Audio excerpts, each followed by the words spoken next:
Hello hi नमस्ते, मी अंकिता आणि आपलं स्वागत आहे स्मार्ट टिप्स मराठीमध्ये।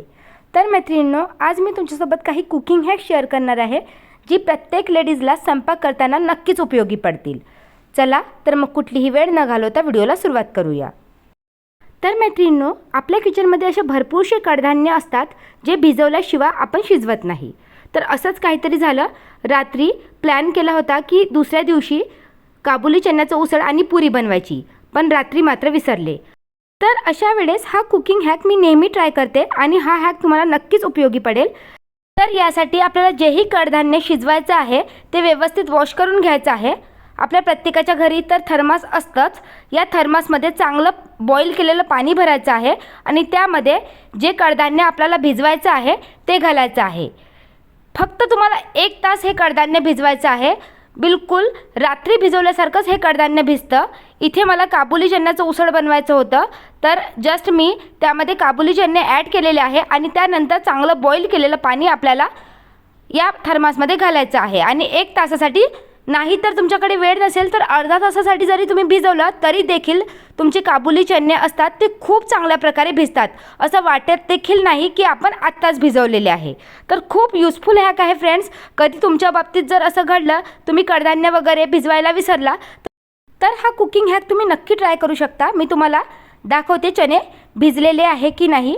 थर्मासचा फायदा असा असतो की त्यात 24 घंटे गरम टाकलेलं पाणी गरमच असतं, त्यामुळे चणे बिलकुल कमी मिनिटात खूप चांगल्या प्रकारे भिजतात। इथे बघू शकता, एक चणा मी तुम्हाला दाबून देखील दाखवते किती चांगल्या प्रकारे हा भिजलेला आहे। तर मैत्रिणींनो, बऱ्याच जणांना सवय असते चॉपरमध्ये भाज्या कट करायची, तर माझ्यासोबत देखील असंच आहे। आमच्याकडे जर भाजी करताना कांदे किंवा टमाटर दिसले तर ते भाजीमधून काढून ठेवतात, त्यामुळे मला देखील सवय लागली आहे एकदम बारीक कांदे आणि टमाटर चॉपरमध्ये चॉप करायची।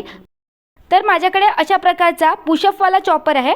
काही जणांकडे तो ओढायचा देखील चॉपर असतो। मग हे चॉपर जर आपण रेग्युलर यूज करत आहोत आणि रेग्युलर जर वॉश करत आहोत तर त्याच्या झाकणामध्ये पाणी जाऊन तो लवकर खराब होतो। मग अशा वेळेस तुम्ही हा हॅक ट्राय करू शकता, जो मी नेहमी करते।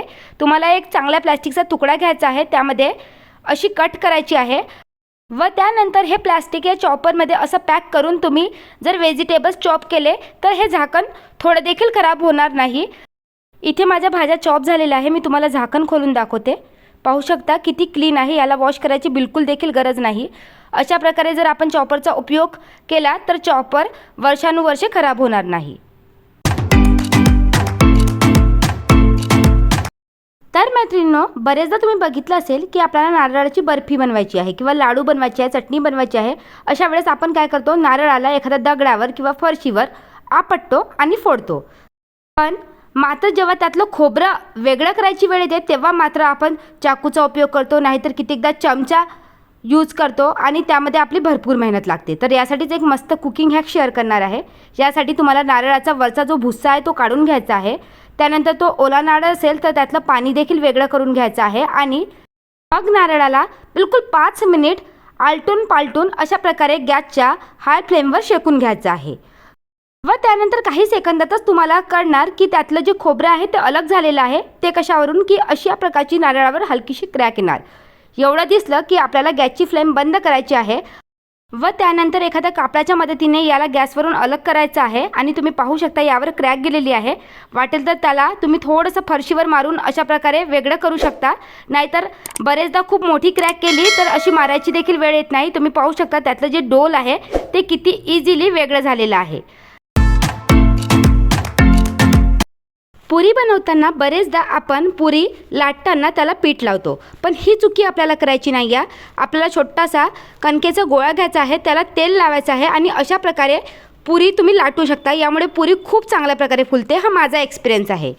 नाहीतर तुम्हाला कमी वेळेत जर भरपूर पुऱ्या लाटायच्या असेल तर एक मोठी पोळी लाटून घ्यायची आहे आणि त्यानंतर एखाद्या वाटीच्या हेल्पने तुम्ही एका वेळेस 4 पुऱ्या अशा प्रकारे लाटू शकता। पुरी लाटून झाली की आपलं पहिलं काम असतं की ते तेल गरम झालं आहे की नाही ते चेक करणं। यासाठी बरेचदा आपण त्यामध्ये छोटासा कणकीचा तुकडा देखील टाकतो, पण ही चुकी करायची नाही। बरेचदा तो कणकीचा तुकडा फुटून आपल्या अंगावर तेल देखील उडू शकतं। मग अशा वेळेस तुमच्याकडे एखादी वुडन स्पॅच्युला असेल किंवा टूथपिक असेल तर ती तेलामध्ये टाकायची त्यावर जर हलकीशी बुडबुडी यायला लागली तर मग समजायचं की तेल गरम झालं आहे आणि त्यानंतरच पुरी तळायची। तुम्ही पाहू शकता पुरी किती चांगल्या प्रकारे मस्त फुगलेली आहे। या व्यतिरिक्त पुरी लाटताना पिठाचा वापर न केल्यामुळे तेल देखील खराब होत नाही आणि सगळ्या पुऱ्या मस्त टप्प फुलतात।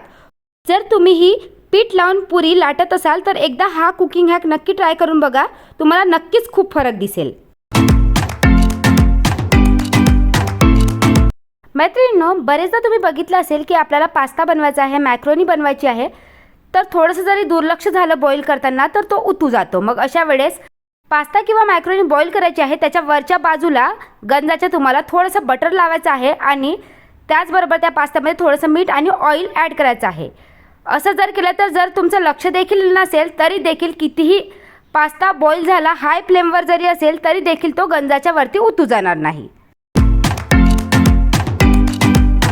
यानंतरचा नेक्स्ट कुकिंग हॅक मला तरी वाटते की प्रत्येक गृहिणीनेच फॉलो करायला हवा, तो म्हणजे भाज्या वगैरे शिजवताना गरम पाणी वापरणे। पण बरेचदा वेळेवर आपल्याकडे गरम पाणी नसतं, पण आपल्या प्रत्येकाच्याच घरी अशी प्रकारची थर्मास बॉटल तर असतेच, तर आपण स्वयंपाकाच्या आधी 1 बॉटल पाणी दिवसभरासाठी असं गरम करून ठेवू शकतं। तर मी जेव्हापासून हा हॅक फॉलो करते तर मला स्वयंपाक बनवणे खूप इझी जातं। बरेचदा तुम्ही बघितलं असेल, जर आपण भाजी शिजवताना ग्रेव्हीवाली भाजी असेल आणि त्यामध्ये थंड पाणी ओतलं तर ती भाजी चवीला पांचट लागते। यानंतर मला आलूची भाजी बनवायची होती, पण गरम गरम आलू शिलायचे म्हटलं तर आपल्या हाताला भाजतं। अशा वेळेस तुम्ही काटा चमचेचा उपयोग करू शकता। या हॅकमुळे आलूही लवकर सोलले जातात, या व्यतिरिक्त आपले हात देखील भाजले जाणार नाही।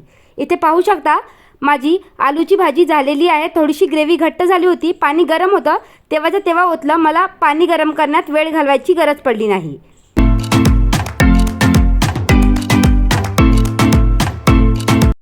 यानंतरचा नेक्स्ट कुकिंग हॅक हा तर तुम्हाला भरपूर वेळी उपयोगी पडू शकतो।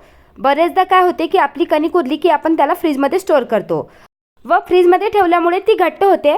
जर आपल्याला पोळ्या करायच्या आहे तर अर्धा तास आधी ती फ्रीजमधून काढून ठेवायची गरज असते, पण बरेचदा आपण विसरतो। मग अशा वेळेस तुम्हाला काय करायचं आहे, एका गंजात पाणी गरम करायचं आहे आणि त्यामध्ये जर तुम्ही 10 मिनिट कणकीचा डब्बा बुडवून ठेवला तर ती कणिक बिलकुल पहिल्यासारखी सॉफ्ट होणार। यानंतरचा नेक्स्ट हॅक हा लसूण सोलण्याबद्दल आहे, कारण लसूण सोलायला भरपूरसा टाईम लागतो। बरेचदा आपल्या नखामध्ये प्रॉब्लेम देखील होते, पण भाजीमध्ये लसूण तर आपल्याला हवंच असतं। मग अशा वेळेस मी एक हॅक ट्राय करते। बरेचदा पोळ्या झाल्यानंतर आपला तवा तर गरम असतोच, कित्येकदा थोडासा थंड जरी झाला असेल तर हलकंसं गॅस लावून आपण तो गरम करू शकतो आणि अशा प्रकारे आपल्याला 10 मिनिटासाठी पाकळ्या भाजून घ्यायच्या आहे आणि यानंतर तुम्ही या पाकळ्या निसून बघा, खूप इझिली तुमचं लसूण सोलल्या जाईल, बिलकुल वेळ देखील लागणार नाही। भाजल्यामुळे लसणाच्या पाकळ्या थोड्या फुलतात आणि त्यामुळे त्याची जी साल आहे ती खूप इझिली निघते। पण याचा एकच ड्रॉबॅक आहे की हे लसूण तुम्ही बाहेर स्टोअर करू शकणार नाही, कारण ते बाहेर खराब होणार, याला तुम्हाला फ्रीजमध्येच ठेवावं लागेल। तर मी काय करते की लसणाची पेस्ट तयार करते आणि ती एका एअरटाईट कंटेनरमध्ये ठेवून फ्रीजमध्ये स्टोअर करते। बट तुम्हाला 15-20 दिवसासाठी जर लसणाची पेस्ट बनवायची असेल तर त्यामध्ये थोडंसं मीठ आणि तेल घालून तुम्ही स्टोअर करा। असं केल्याने देखील ते 15 ते 20 दिवस खराब होणार नाही।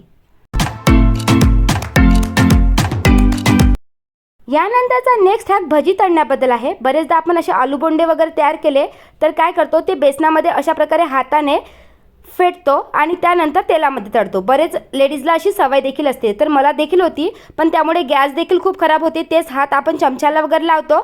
त्या व्यतिरिक्त भज्यांना बारीक बारीक शेपूट देखील सुटतं, बारीक बारीक भजे भरपूर आपल्या तेलामध्ये पडतात, ते तिथेच जळतात आणि तेल देखील खूप खराब होतं। अशा वेळेस तुम्ही हाताने आलू भजे तेलात न टाकता अशा प्रकारे स्पूनच्या हेल्पने टाका, त्यामुळे आलू भजे खूप गोल गोल बनतात, एकदम हॉटेलसारखे बनतात।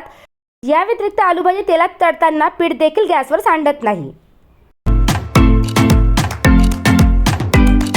तर व्हिडिओ इथेच एंड करते। आशा करते की तुम्हाला आजचा व्हिडिओ नक्कीच युजफुल वाटला असेल। व्हिडिओ आवडला असेल तर कमेंट करून नक्की कळवा। या व्यतिरिक्त व्हिडिओ थोडासाही युजफुल वाटला असेल तर व्हिडिओला लाईक करा। माझ्या चॅनलवर नवीन असाल तर चॅनलला देखील सबस्क्राईब करा असेच युजफुल व्हिडिओ पाहण्यासाठी। चला तर भेटूया अशाच एका नवीन व्हिडिओमध्ये, तोपर्यंत बाय बाय।